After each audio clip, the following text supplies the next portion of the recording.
In my last video I showed how I use the autofocus zone to be able to capture the action as it happens, also for all my birds in flight photography. You will notice that I also have a registered focus point, which is a tracking focus zone.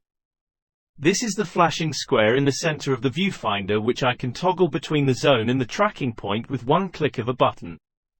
Check out my in-depth setting video of how I have my camera set up. Most of my photography is using the autofocus zone. This has smaller areas inside the zone. If one selects the wrong subject, there is always another one in the group that will choose something else, as they act as separate little zones in a group. The tracking zone is a larger area and can be less reliable. If you are wanting the tracking zone to be able to cope with difficult situations and fast-moving subjects, then in my experience it isn't the best autofocus zone to choose. I use this tracking zone for perched and slow-moving birds when I need to keep the focus on the subject even though it is moving, and you can see when the ducks cross over, the tracking zone jumps to the other duck.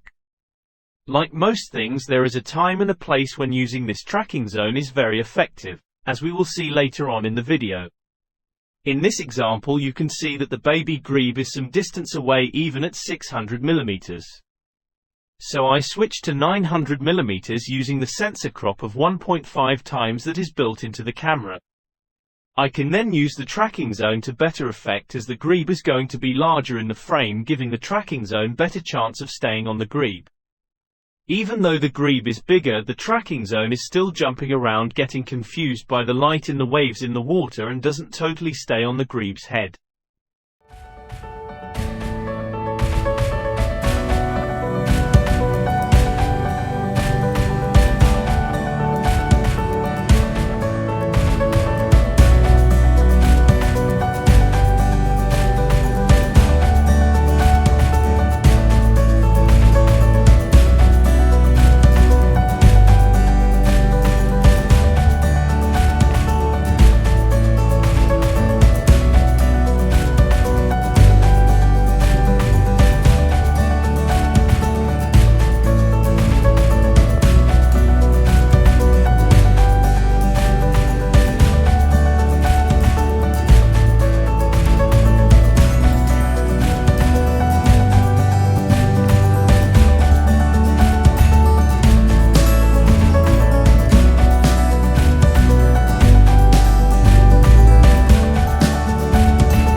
As you can see, I have tracked the baby grebe as it is swimming to the adult across the water. All this time the tracking zone has not lost the focus on the grebe, but when it gets to the adult the tracking zone stays still as the baby grebe moves back with the fish. Then the tracking zone decides to switch and track the adult. There is no time to reset the tracking to the baby grebe, but as both birds are parallel to the lens, the baby grebe is still in focus.